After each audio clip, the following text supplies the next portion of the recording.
तो अगले हफ्ते ईरान अमेरिका के बीच वार्ता होने वाली है, लेकिन ईरान से हो रही बयानबाजियों की वजह से ट्रंप को वार्ता से कोई खास उम्मीद नहीं है। मिडिल ईस्ट में अमेरिका की तैनाती बढ़ती जा रही है। अमेरिका ने अब B-52 बॉम्बर्स को भी तैनात कर दिया है। स्पेशल ऑपरेशन ग्रुप भी ईरान की सीमा के करीब आ चुका है और ऐसे में माना जा रहा है कि अमेरिका सिर्फ ईरान को वार्ता के जरिए एक मौका दे रहा है और ईरान ने अपनी जिद नहीं छोड़ी तो तुरंत ईरान पर हमले का आदेश जारी कर दिया जाएगा। अमेरिका अपने तमाम सैन्य बेस पर पेट्रियट की तैनाती कर चुका है ताकि ईरान का पलटवार।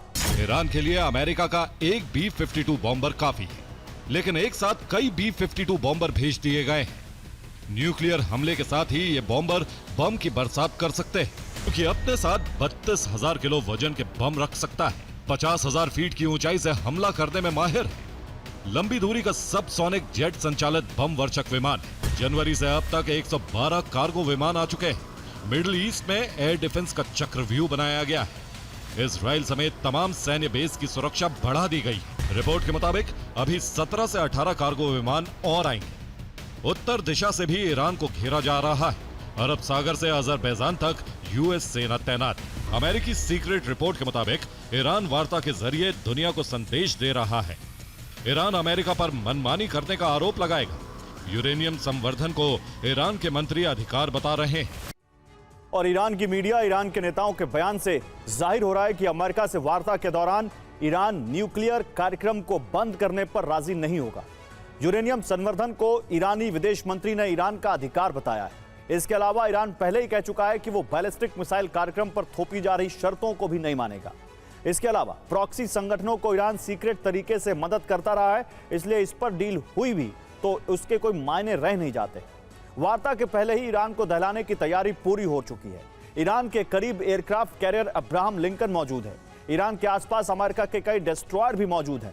टॉमाहॉक मिसाइल से लैस पनडुब्बी भी अरब सागर में आ चुकी है। इसके साथ ही हवा से हमले के लिए B-52 बॉम्बर और F-35 स्टेल्थ फाइटर जेट हैं, जो रडार को आसानी से नाकाम करके ईरान को तबाह कर सकते हैं। ऑपरेशन ईरान के लिए पहला कमांड सेंटर अमेरिका के पेंटागन में बनाया गया है।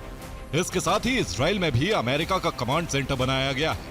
अरब देशों के किसी एक बेस पर भी अमेरिका का कमांड सेंटर रहेगा। अमेरिका के सहयोगी देशों को इसकी जानकारी दी गई है। ईरानी मिसाइल ठिकानों को नष्ट करने के लिए अलग यूनिट तैयार की गई। न्यूक्लियर साइट्स पर हमले के लिए अलग यूनिट बनाई गई। साथ ही इस बार ग्राउंड ऑपरेशन के लिए भी अमेरिका ने इराक में तैयारी की। और ईरान की घेराबंदी लगातार जारी है। उत्तर से भी ईरान को घेरने का अभियान शुरू हो गया है। आर्मीनिया, अजरबैजान में अमेरिका ने तैनाती शुरू कर दी है।